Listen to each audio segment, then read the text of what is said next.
प्रिय दर्शकगण, आपका स्वागत। बहुत से दर्शकों का बार बार यह अनुरोध आ रहा था कि सांख्यिकी जैसे गूढ़ विषय पर हिंदी भाषी क्षेत्रों के विद्यार्थियों के लिए और जिज्ञासुओं के लिए हिंदी में आपके वीडियो नहीं है। अंग्रेजी में तो ऐसे भी बहुत से वीडियोज हैं जो मिल जाते हैं, लेकिन हिंदी में प्रायः इनका अभाव है। इस चीज को ध्यान में रखते हुए हम अपने पहले उन वीडियोस को हिंदी में बनाने और अपलोड करने का प्रयास कर रहा हूं, जिनके दर्शकों से अच्छे रिस्पांस मिले हैं, अच्छी अनुक्रियाएं मिली हैं, लोगों ने अधिक उन्हें देखा है, उनकी मांग की है।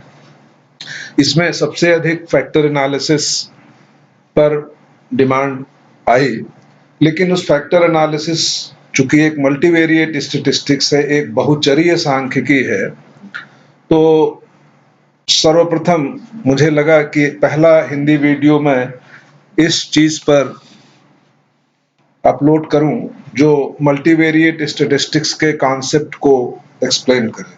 जैसा कि आप शीर्षक में देख रहे हैं, मैंने लिखा है कि multivariate statistics is not multivariable statistics.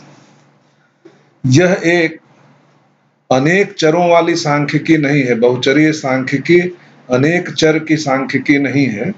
और इस लेक्चर में मैं यह बताने का प्रयास करूंगा कि क्यों यह अनेक चरों वाली सांख्यिकी नहीं है और वास्तव में बहुचरीय सांख्यिकी या मल्टीवेरिएट स्टैटिस्टिक्स है क्या।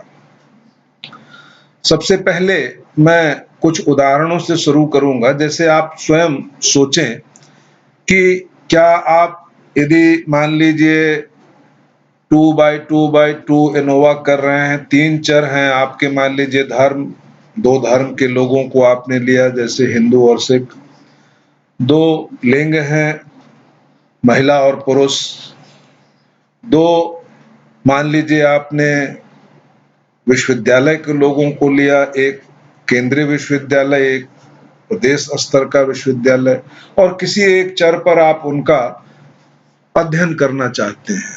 तो ये 3-वे एनालिसिस ऑफ वेरिएंस, त्रयोदश प्रसरण विश्लेषण आप कह सकते हैं। आप सोचें जब तक कि मैं अपना अगला स्लाइड दिखाऊं, अगला पॉइंट, कि क्या ये यूनिवेरिएट स्टैटिस्टिक्स है, बाइवेरिएट स्टैटिस्टिक्स है या मल्टीवेरिएट स्टैटिस्टिक्स है। क्या इसे द्विचरी, एकचरी या बहुचरी सांख्यिकी कहेंगे। तो प्रायः मेरा यह अनुभव है कि विद्यार्थियों में उत्तर आता है कि सर ये बहुचरी सांख्यिकी है। पूछता हूं क्यों, तो लोग कहते हैं साहब इसमें 3 चर हैं इसलिए ये बहुचरी सांख्यिकी है। लेकिन यह एक यूनिवेरिएट स्टैटिस्टिक्स का उदाहरण है। चाहे आप 4-वे एनालिसिस ऑफ वेरिएंस करें, 5-वे एनालिसिस ऑफ वेरिएंस करें, ये analysis of variance univariate statistics है। लेकिन जब आप मान लीजिए ऊंचाई और वजन में सहसंबंध निकालते हैं, तो ये जो कोरिलेशन है ये बाइवेरिएट स्टैटिस्टिक्स है। तो प्रश्न उठता है कि आखिर में मल्टीवेरिएट बहुचरी सांख्यिकी क्या है। बहुत से जो हमने उदाहरण दिए वो बहुचरीय नहीं है।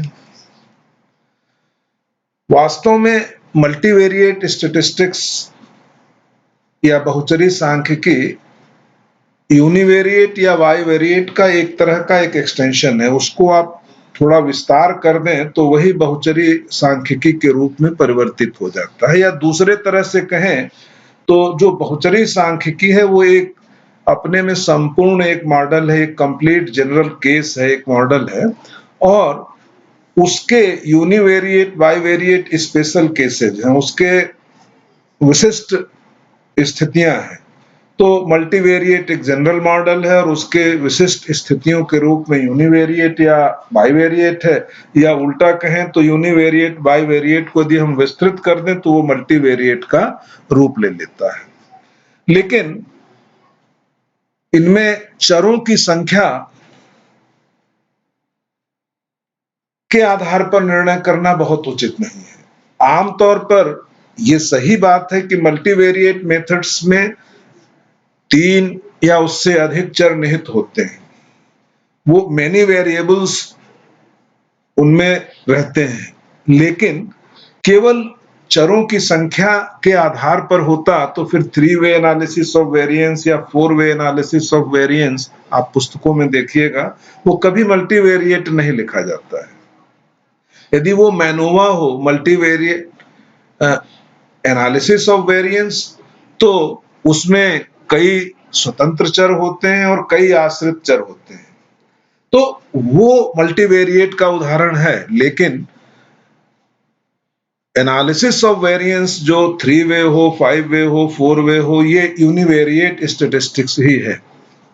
तो निश्चित रूप से मल्टीवेरिएट एनालिसिस स्टैटिस्टिक्स में वेरिएबल्स की संख्या अधिक होती है, अनेक होती है, लेकिन केवल अनेक चरों के होने से आप मल्टीवेरिएट स्टैटिस्टिक्स को परिभाषित नहीं कर सकते।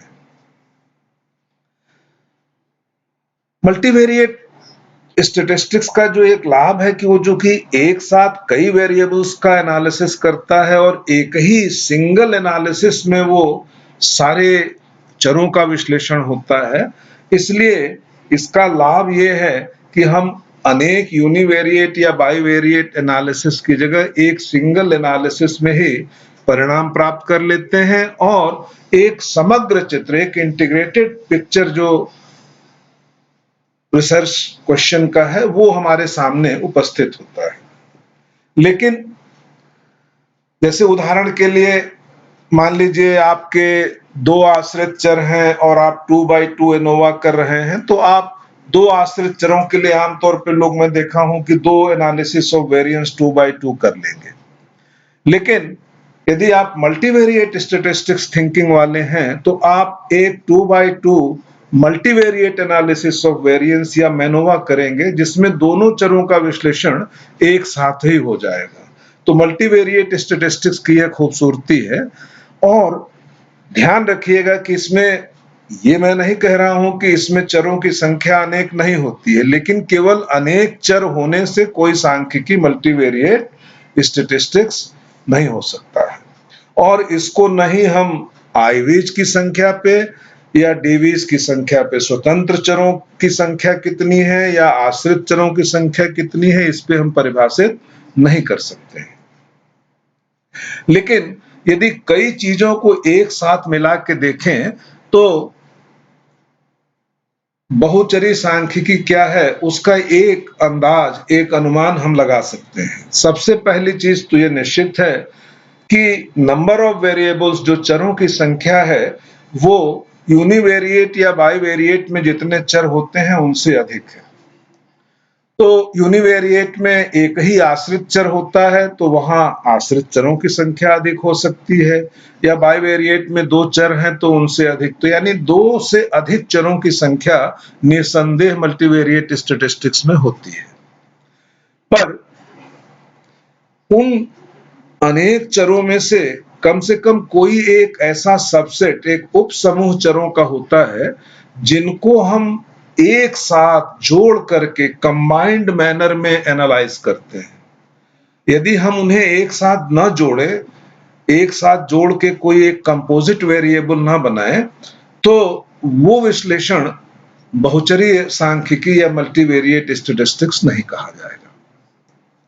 अब प्रश्न यहां यह है कि किन चरों को हम कंबाइन करते हैं। यानी 2 विशेषताएं हुई, फिर से दोहरा रहा हूं मल्टीवेरिएट स्टैटिस्टिक्स के लिए। पहला कि चरों की संख्या 2 से अधिक हो, यानी 3 या 3 से अधिक हो, और उन चरों में से कुछ चरों को एक साथ एनालाइज किया जा रहा हो, उनको एक साथ जोड़ के हम विश्लेषण कर रहे हो। लेकिन किन चरों को जोड़ना है, तो इस मुद्दे पर सांख्यिकी वेत्ताओं में भी मतैक्य नहीं है, वो एक मत के नहीं है। जैसे उदाहरण के लिए स्टीवेंस ने कहा कि आप डीवीज की संख्या जोड़ लीजिए, तो उनके हिसाब से मल्टीवेरिएट एनालिसिस ऑफ वेरिएंस इसलिए मल्टीवेरिएट स्टैटिस्टिक्स है क्योंकि उसमें आश्रित चर की संख्या 2 या 2 से अधिक होती है। डिपेंडेंट वेरिएबल्स 2 या 2 से अधिक होते हैं। लेकिन यदि इस परिभाषा को हम मान लें तो जैसे मल्टीपल रिग्रेशन एनालिसिस है, यदि आप जानते होंगे तो मल्टीपल रिग्रेशन एनालिसिस या मल्टीपल कोरिलेशन एक ऐसी स्थिति है जिसमें एक आश्रित चर होता है जिसे हम आउटकम वेरिएबल या क्राइटेरियन वेरिएबल कहते हैं, और उस आउटकम वेरिएबल या क्राइटेरियन वेरिएबल को हम कई अनाश्रित चर जिन्हें हम प्रेडिक्टर वेरिएबल्स कहते हैं उनके आधार पर हम उनका अनुमान करते हैं, प्रेडिक्शन करते हैं तो मल्टीपल रिग्रेशन एनालिसिस, या 2 या 2 से अधिक प्रेडिक्टर वेरिएबल्स का एक क्राइटेरियन या आउटकम वेरिएबल से जब संबंध देखते हैं, कोरिलेशन, तो वो मल्टीपल कोरिलेशन हुआ। अब यदि स्टीवेंस की परिभाषा सही हो तो मल्टीपल रिग्रेशन एनालिसिस मल्टीवेरिएट नहीं हुआ, क्योंकि यहां तो आश्रित चर की संख्या 1 है। उसी तरह से फैक्टर एनालिसिस, कारक विश्लेषण, अगले लेक्चर में आने वाले दिनों में मैं इनके बारे में और विशेष बताऊंगा। यह एक ऐसा विश्लेषण है जिसमें हम चरों को न तो आश्रित न ही अनाश्रित, तो उन्हें हम स्वतंत्र और आश्रित चर में नहीं बांटते हैं, सारे चरों का आपस में संबंध का विश्लेषण करते हैं। और फैक्टर एनालिसिस भी एक मल्टीवेरिएट स्टैटिस्टिक्स का उदाहरण है। तो स्टीवेंस की परिभाषा कि यदि डिपेंडेंट वेरिएबल्स 2 से अधिक हैं तो वह सांख्यिकी मल्टीवेरिएट होगा, यह बहुत उचित प्रतीत नहीं होता है। टेबचनिक और फिडेल, इनकी बहुत अच्छी पुस्तक है, मैं रिकमेंड करूंगा कि यदि मौका लगे और आप अंग्रेजी में पुस्तकों को पढ़ पाते हो तो उन्हें पढ़ें। तो सारे मल्टीवेरिएट स्टैटिस्टिक्स को बड़े सरल तरीके से इस पुस्तक में बताया गया है। इनकी परिभाषा को देखें तो ये कहते हैं कि मल्टीवेरिएट स्टैटिस्टिक्स में डिपेंडेंट वेरिएबल भी 2 या 2 से अधिक होंगे और इंडिपेंडेंट वेरिएबल्स भी 2 या 2 से अधिक होंगे। अब यदि इस परिभाषा को भी मान लें तो factor analysis, cluster analysis, multi dimensional scaling, ये सब ऐसे उदाहरण हैं मल्टीवेरिएट स्टैटिस्टिक्स के जिसमें हम चरों को आश्रित और स्वतंत्र चर में बांटते ही नहीं हैं। तो यह परिभाषा भी बहुत उचित प्रतीत नहीं होती है। दोनों ही परिभाषाएं, चाहे वो आईवी के टर्म में हो या डीवी के टर्म में हो, ये प्रॉब्लमेटिक लगती हैं, ये उचित नहीं है। कारण मैंने बताया कि इन परिभाषाओं के अंतर्गत बहुत से ऐसे बहुचरीय सांख्यिकी हैं जो इस परिभाषा में समाहित ही नहीं हो पाते। तो किन वेरिएबल्स को कंबाइन करना है, तो इसके लिए कोई आप आईवी या डीवी का अंतर नहीं कर सकते हैं। वो आईवीज भी कंबाइंड हो सकते हैं, डीवीज भी कंबाइंड हो सकते हैं, और कुछ कुछ विश्लेषण ऐसे हैं जैसे कैनोनिकल कोरिलेशन एनालिसिस जिसमें आईवीज और डीवीज दोनों को ही हम कंबाइन करते हैं। तो पुनः दोहराऊं कि मल्टीवेरिएट स्टैटिस्टिक्स के लिए चरों की संख्या 3 या 3 से अधिक हो और इनमें से कुछ चरों को एक साथ जोड़कर विश्लेषण किया जा रहा हो, और किन चरों को एक साथ कंबाइन करना है तो आप किसी भी चर को कंबाइन कर सकते हैं, आश्रित चरों को भी, अनाश्रित चरों को भी, आश्रित अनाश्रित दोनों को भी, और यहां तक कि ऐसे भी चरों को जिन्हें हम न आश्रित कहते हैं और न ही अनाश्रित।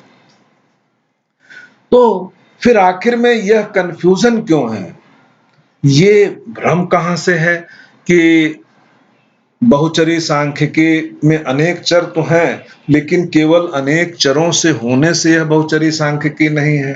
तो मेरा मानना है कि ये कंफ्यूजन इसलिए है कि हम वेरिएबल और वेरिएट का अंतर नहीं कर पाते।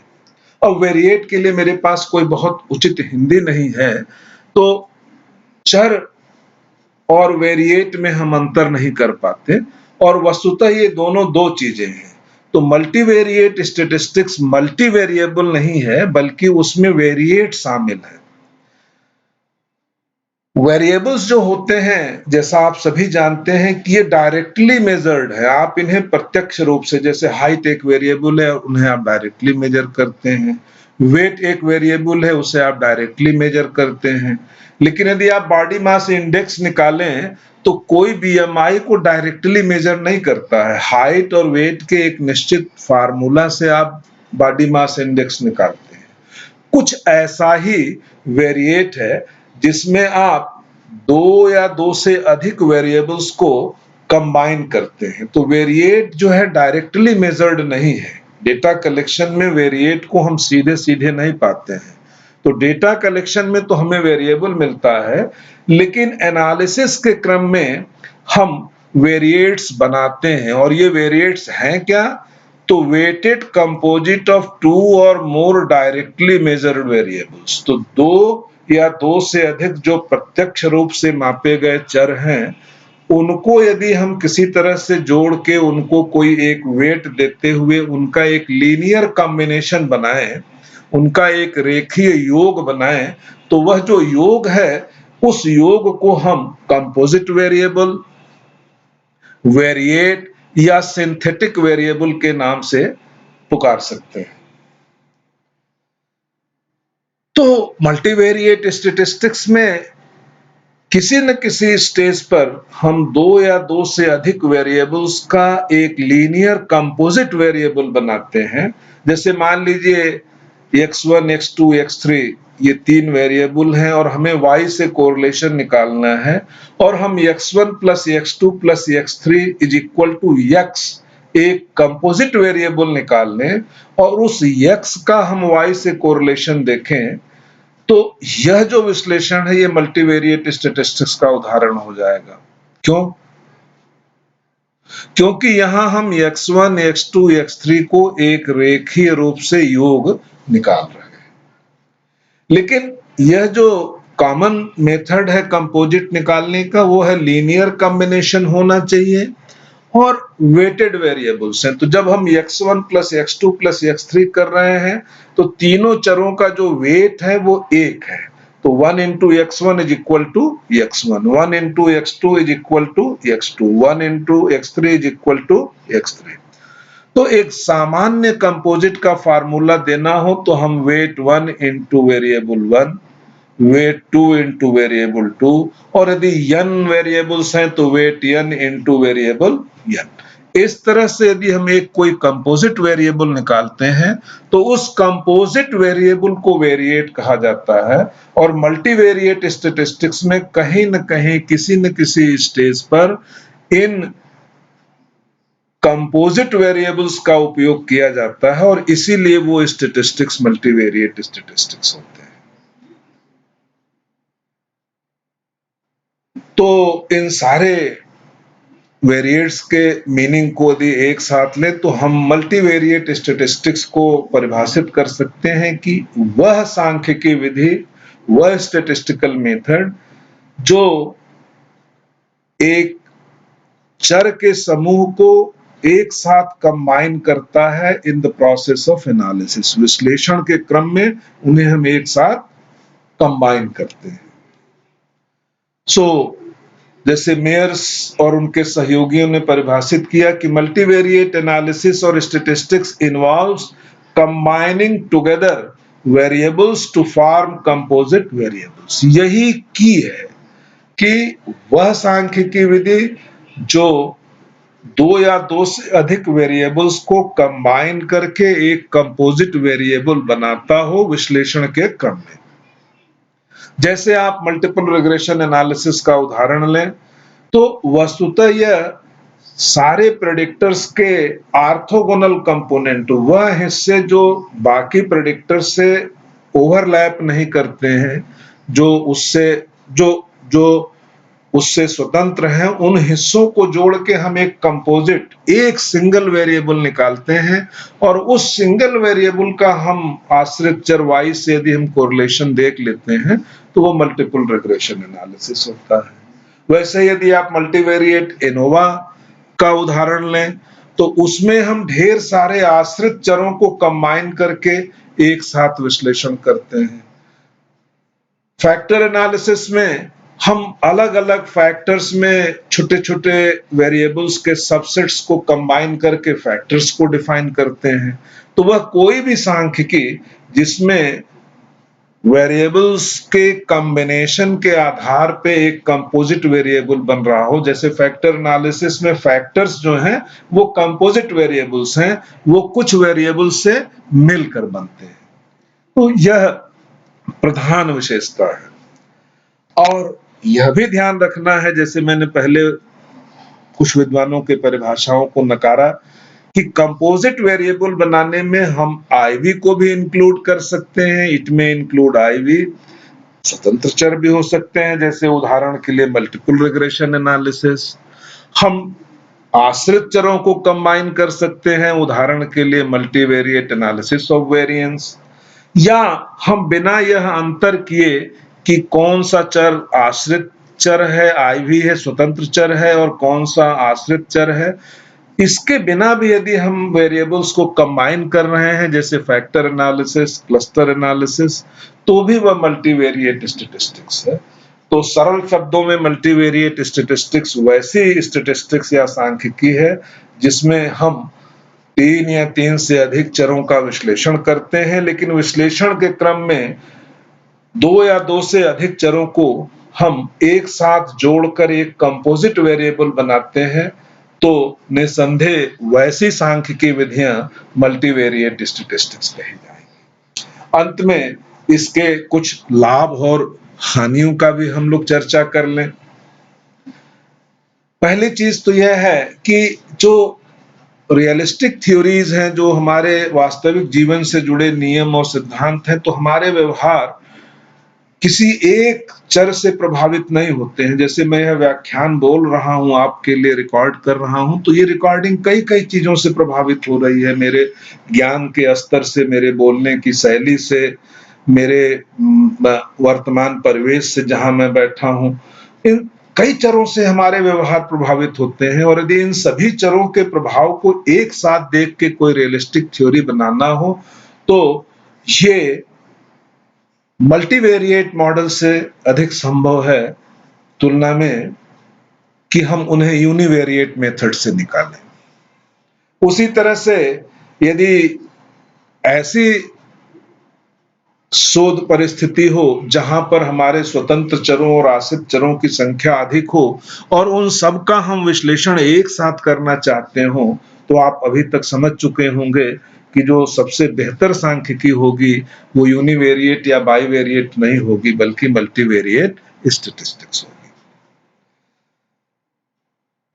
दूसरा ये है कि यदि हम मल्टीवेरिएट स्टैटिस्टिक्स की एक कॉन्सेप्चुअल अंडरस्टैंडिंग रखते हैं, एक थ्योरेटिकल बैकग्राउंड हमारे पास है, तो जब कभी हम मल्टीवेरिएट स्टैटिस्टिक्स पर आधारित शोध साहित्य को पढ़ेंगे, रिसर्च लिटरेचर को, पब्लिश्ड पेपर को पढ़ेंगे जिनमें इस तरह के सांख्यिकियों का प्रयोग हो, तो उन्हें हम बेहतर समझ पाएंगे। तो यह भी मल्टीवेरिएट स्टैटिस्टिक्स पढ़ने समझने का लाभ है।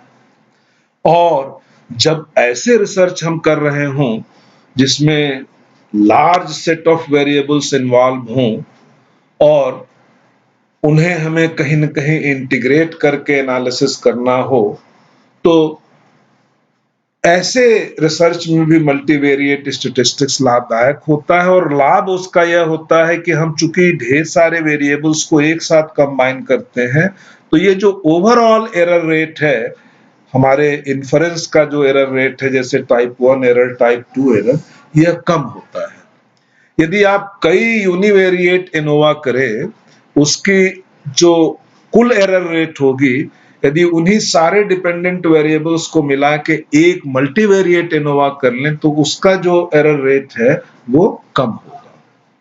तो ये कुछ लाभ हैं, लेकिन ऐसा नहीं कि इसके ड्रॉबैक्स नहीं है।